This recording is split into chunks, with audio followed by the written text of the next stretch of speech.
Hi guys, welcome back to my channel. In today's tutorial, I'm going to show you step by step how to show touch keyboard icons in your taskbar.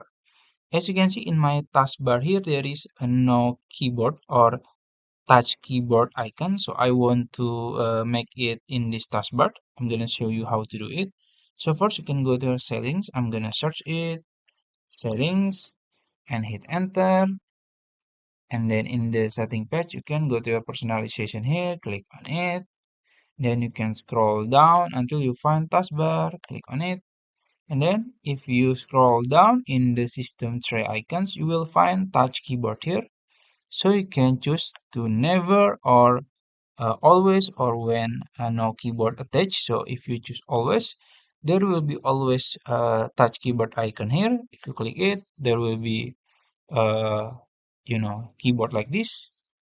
So if you want to choose always, there will be always icons here or when no keyboard attached.